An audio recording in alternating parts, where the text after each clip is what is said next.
Hay lugares en el mundo que parecen estar fuera del tiempo, lugares donde la música nunca para, donde las luces nunca se apagan del todo, donde miles de personas llegan cada día convencidas de que nada malo puede suceder.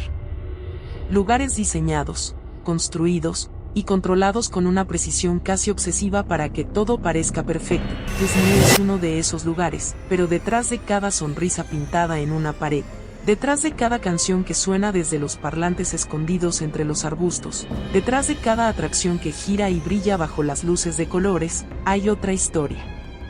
Una que la compañía nunca pone en los folletos. Una que los guías turísticos no mencionan. Una que solo conocen los que trabajaron allí de noche, cuando los últimos visitantes ya se habían ido y el parque quedaba en silencio. Esa es la historia que vamos a contar hoy. No es una historia de fantasmas de película. No es una leyenda urbana inventada para asustar a niños.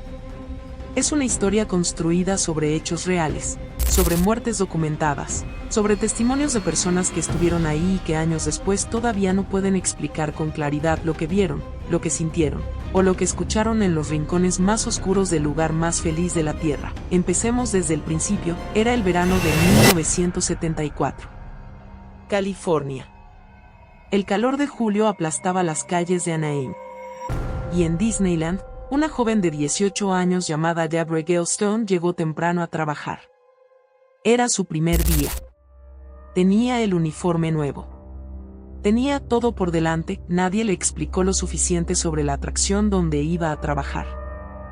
La atracción se llamaba America Sings. No era una montaña rusa. No era un simulador de velocidad. Era una sala de teatro con animatrónicos, figuras mecánicas de animales cantando canciones tradicionales norteamericanas. Algo casi inocente. Algo que nadie asociaría jamás con una tragedia, pero había un detalle en el diseño de esa atracción que lo cambiaba todo. El teatro rotaba. Los espectadores se sentaban en un auditorio circular que se movía lentamente sobre una plataforma, pasando frente a 6 escenas diferentes colocadas en el centro de la sala. Las escenas no se movían.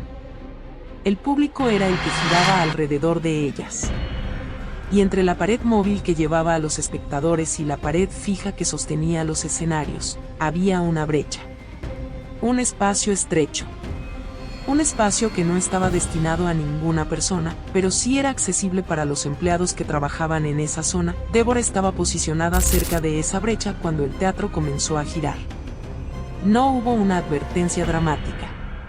No hubo tiempo para reaccionar. El movimiento fue lento al principio, como siempre. Y de repente, el espacio se cerró, la fuerza de la rotación la atrapó entre las dos paredes. Los empleados cercanos tardaron unos momentos en comprender lo que estaba pasando. Los visitantes no sabían nada. El teatro siguió girando.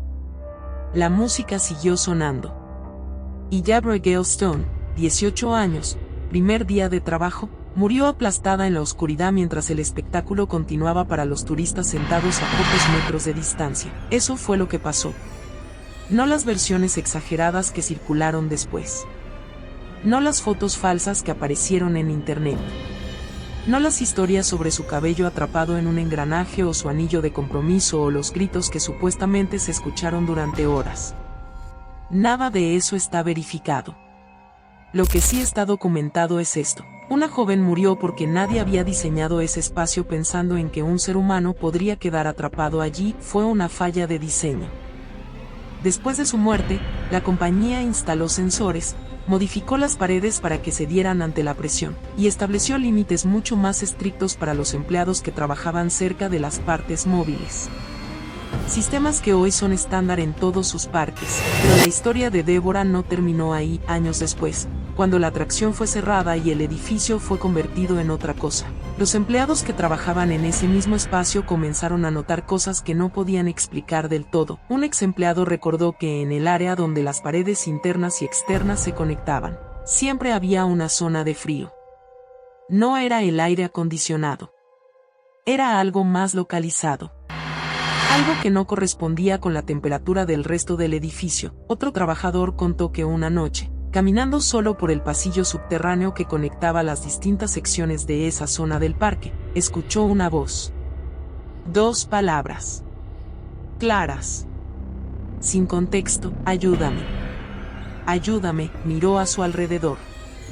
No había nadie, hubo quienes vieron una sombra moviéndose en las áreas superiores del edificio durante el día. Una figura que se desplazaba contra la pared como si estuviera caminando, pero que desaparecía antes de que pudieras confirmar si era real. Empleados que llegaban por la mañana y encontraban tareas pequeñas ya completadas. Una silla que habían dejado en el pasillo, de vuelta en su lugar. Un gabinete abierto, ahora cerrado, nadie lo había hecho. Hay algo en esos detalles que resulta más inquietante que cualquier historia de aparición dramática. No es un fantasma que grita ni una presencia que ataca. Es algo más sutil. Algo que actúa como si todavía estuviera trabajando.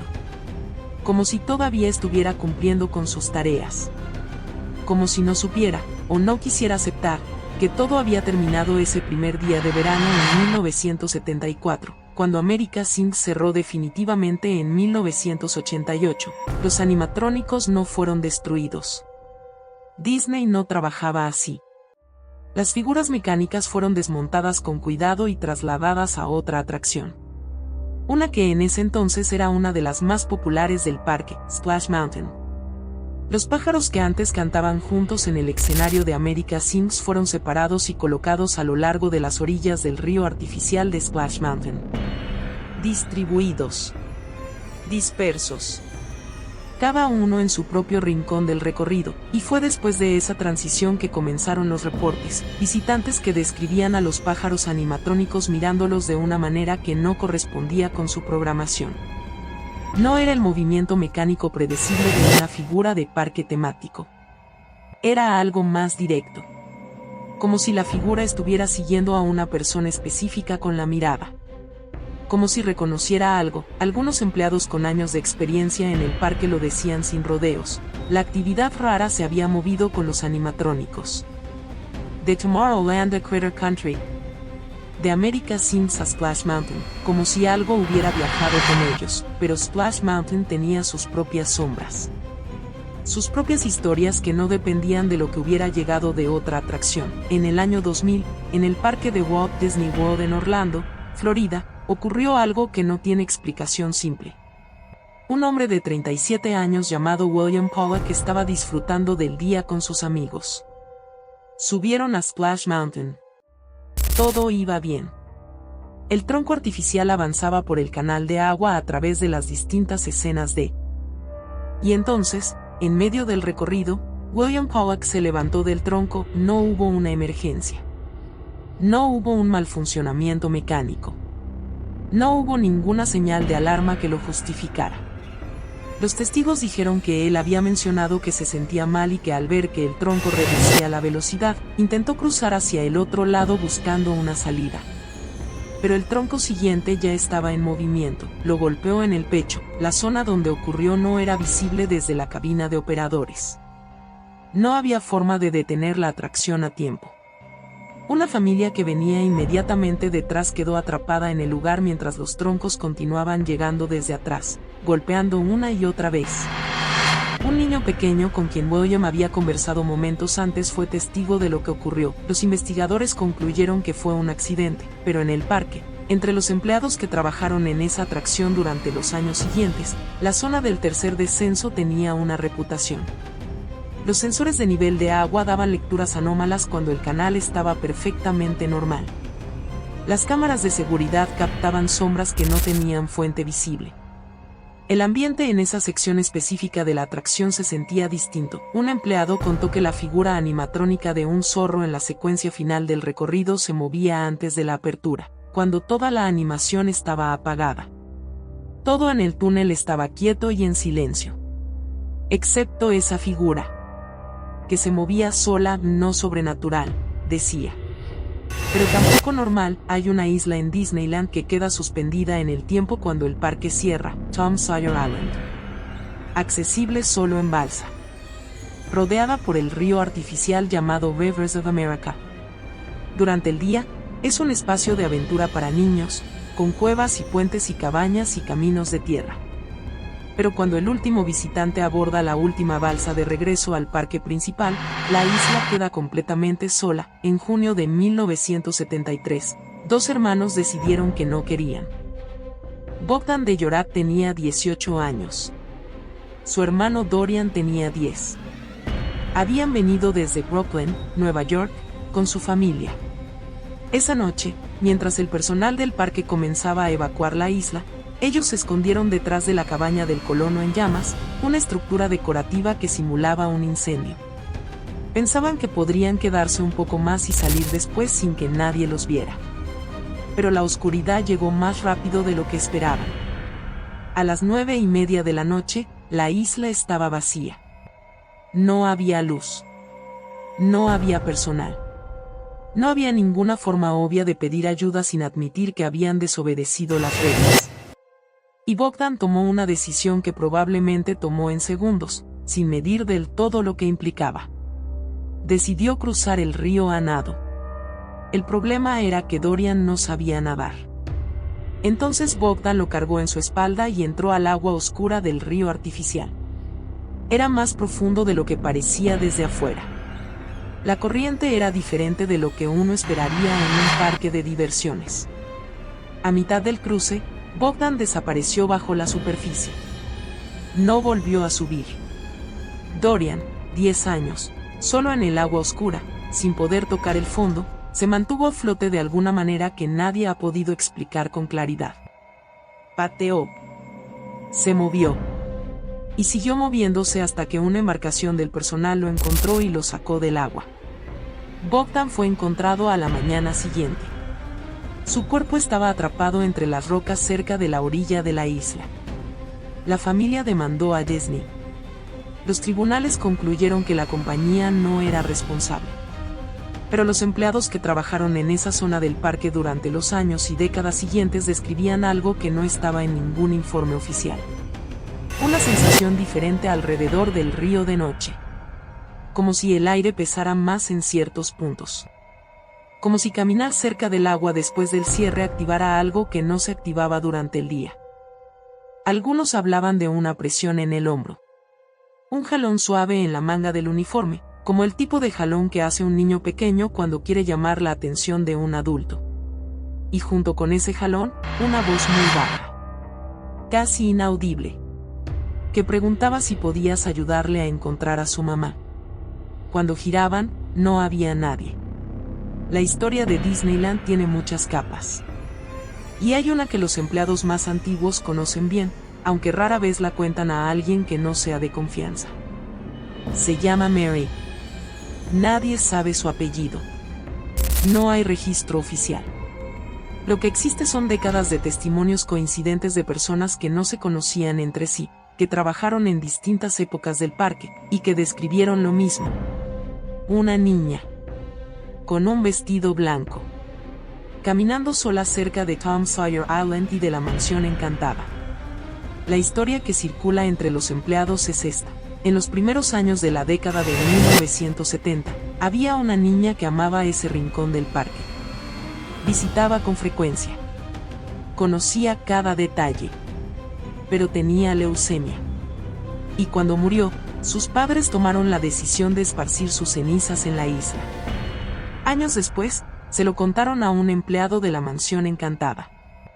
Para ese momento, otros empleados en esa zona ya habían reportado ver a una niña en vestido blanco que caminaba entre los árboles. Que se sentaba sola cerca del agua. Que aparecía cerca de la entrada de Splash Mountain o junto a los muros de la mansión. Que no respondía cuando le hablaban. Que desaparecía antes de que pudieras llegar hasta donde estaba. Un empleado con pocas semanas en el parque contó que una noche, caminando solo por el área a la 1:45 de la mañana, vio a una niña de unos 7 u 8 años frente a la entrada de Splash Mountain. Vestido blanco. Espalda hacia él. No respondía cuando la llamaba. Comenzó a caminar hacia ella. Ella dio la vuelta. Y corrió hacia él. No escuchó pasos. No hubo sonido alguno. Solo la imagen de una niña en movimiento que se acercaba rápidamente. Se preparó para el impacto. No llegó. Cuando abrió los ojos, no había nadie. Una semana después, durante un turno de apertura con una supervisora que llevaba 20 años en el parque, el empleado buscó la manera de preguntar sin parecer que había perdido la razón. Le preguntó si alguna vez había visto algo extraño de noche.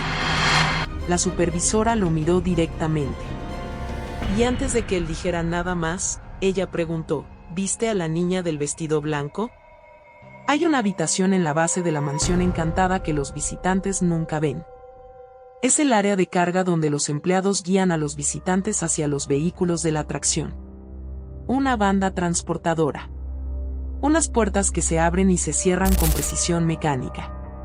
Y en ciertos turnos nocturnos, cuando el flujo de visitantes disminuye y un empleado puede quedarse solo en esa sala por varios minutos, el silencio tiene una textura particular.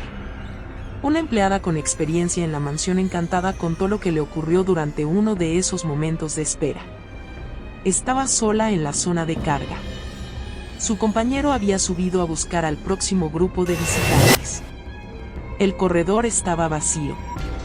Escuchó a un niño estornudar. Vino claramente desde debajo de la rampa inclinada donde se guardan las sillas de ruedas. Tomó su linterna y fue a revisar. No había nadie. Volvió a su posición. Y segundos después, el estornudo ocurrió de nuevo. En el mismo lugar. Seguido de un pequeño resoplido, como el que hace un niño cuando intenta contener un resfriado. El pasillo estaba completamente vacío. La sala de espera superior también. No había ningún niño en esa área. Salió de esa noche sin una explicación. Hay un fantasma en Space Mountain que nadie ha podido fotografiar. No porque no lo hayan intentado, sino porque, según los que dicen haberlo encontrado, desaparece exactamente en el momento en que la cámara dispara su flash. Los empleados lo llaman el señor ida y vuelta. O simplemente, el pasajero que no abordó. La historia es siempre la misma. Un visitante que va solo se sienta en el vehículo de la atracción y encuentra a alguien ya sentado al lado. Un hombre. Aspecto normal. Cabello rojizo. Ropa que parece de otra época, aunque en un parque temático eso no necesariamente llama la atención. Habla. Pregunta cosas. Se comporta como cualquier otro visitante nervioso antes de que la montaña rusa entre en la oscuridad. Y cuando el vehículo sale al final del recorrido y el flash de la cámara de ruta ilumina los asientos por un instante, el asiento de al lado está vacío. Un testimonio en particular se repitió durante años en foros y comunidades de fanáticos del parque. Una persona que visitó Disneyland de manera independiente en 2002, que había sido llevada al parque por su padre mientras su hermana participaba en una competencia fuera de la ciudad. Pasó el día solo. En Space Mountain, un hombre se sentó junto a ella. Conversaron. Ella le contó que era difícil moverse por el parque sin sus lentes. Él escuchó. Fue amable. Cuando el vehículo redujo la velocidad al final del recorrido, ella gritó de emoción y se giró para compartir ese momento con el extraño de cabello rojizo. No había nadie. No habían bajado todavía del vehículo. No había forma de que alguien hubiera salido. Simplemente ya no estaba. No fue hasta tiempo después, cuando escuchó a otros visitantes describir exactamente la misma experiencia, que entendió lo que probablemente había ocurrido. Y lo que perturbaba no era el miedo. Era la amabilidad. La naturalidad de la conversación. El hecho de que nadie, en el momento, hubiera sentido que algo estaba mal. Hay presencias que no asustan cuando están. Solo asustan cuando te das cuenta de lo que eran. Fuera del parque, en el estacionamiento, cerca de una fuente que ya no existe en su forma original, varios empleados de turno nocturno reportaron durante distintas épocas haber visto a una figura parada junto al agua. Quieta. Sin moverse. Mirando en una dirección fija. Cuando se acercaban, ya no había nadie. No existe una historia documentada que explique esa figura. No hay un nombre. No hay una fecha. Solo el patrón repetido de personas distintas describiendo lo mismo en momentos distintos, sin haberse coordinado entre sí. Y eso, de alguna manera, es lo más inquietante de todo. No las historias con nombre y apellido. No las tragedias con fechas y archivos judiciales. Sino las presencias sin contexto. Las que no tienen historia conocida. Las que simplemente están ahí, en el fondo de la noche, sin explicación disponible y sin señales de que vayan a irse. En la Candy Palace, una tienda de dulces sobre la calle principal del parque, hay un sótano que los empleados describen con una incomodidad consistente que resulta difícil de ignorar. No es una historia de un evento específico. Es una acumulación de experiencias pequeñas que se repiten con demasiada regularidad para ser descartadas como imaginación. Ruidos cuando el empleado está completamente solo en el espacio. Objetos que caen de los estantes sin causa aparente. La sensación de que alguien te roza el brazo o tira suavemente de tu ropa cuando estás dando la espalda a la puerta. Y cuando giras, el pasillo está vacío. Un empleado describió haber escuchado su propio nombre pronunciado con claridad en ese sótano. No un sonido ambiente. No el eco de algo externo. Su nombre. Dicho de la manera en que alguien lo diría para llamar tu atención desde una distancia corta. Giró. No había nadie. En el hotel de Disneyland, en uno de los baños del personal, las luces parpadean de una manera que los técnicos eléctricos no han podido resolver de manera permanente. No es un problema de cableado. O si lo es uno que siempre vuelve después de cada reparación. Y junto con el parpadeo, algunos empleados reportaron haber visto en el espejo a una figura oscura detrás de ellos. Una figura que se movía hacia ellos cuando miraban el reflejo. No todos salieron caminando de ese baño. Hay una historia de al menos 2 personas que solicitaron cambio de área después de esa experiencia. Una que pidió su renuncia esa misma noche. Hay una historia que parece demasiado simple para ser tan perturbadora. Y sin embargo, cada vez que alguien la cuenta, produce el mismo efecto. En la calle principal de Disneyland, justo encima de la estación de bomberos, hay una ventana. Y en esa ventana, hay una lámpara. Cuando Walt Disney estaba vivo y visitaba el parque, encendía esa lámpara. Era la señal para los empleados. Una forma de decir, estoy aquí. Cuando se iba, la apagaba. Murió en diciembre de 1966. Alguien apagó la lámpara. Y después, sin que nadie la hubiera vuelto a encender, la lámpara estaba encendida otra vez. Un empleado describió haber escuchado su propio nombre pronunciado con claridad en ese sótano. No un sonido ambiente. No el eco de algo externo. Su nombre. Dicho de la manera en que alguien lo diría para llamar tu atención desde una distancia corta. Giró. No había nadie. En el hotel de Disneyland, en uno de los baños del personal, las luces parpadean de una manera que los técnicos eléctricos no han podido resolver de manera permanente. No es un problema de cableado. O si lo es uno que siempre vuelve después de cada reparación. Y junto con el parpadeo, algunos empleados reportaron haber visto en el espejo a una figura oscura detrás de ellos. Una figura que se movía hacia ellos cuando miraban el reflejo. No todos salieron caminando de ese baño. Hay una historia de al menos 2 personas que solicitaron cambio de área después de esa experiencia. Una que pidió su renuncia esa misma noche. Hay una historia que parece demasiado simple para ser tan perturbadora. Y sin embargo, cada vez que alguien la cuenta, produce el mismo efecto. En la calle principal de Disneyland, justo encima de la estación de bomberos, hay una ventana. Y en esa ventana, hay una lámpara. Cuando Walt Disney estaba vivo y visitaba el parque, encendía esa lámpara. Era la señal para los empleados. Una forma de decir, estoy aquí. Cuando se iba, la apagaba.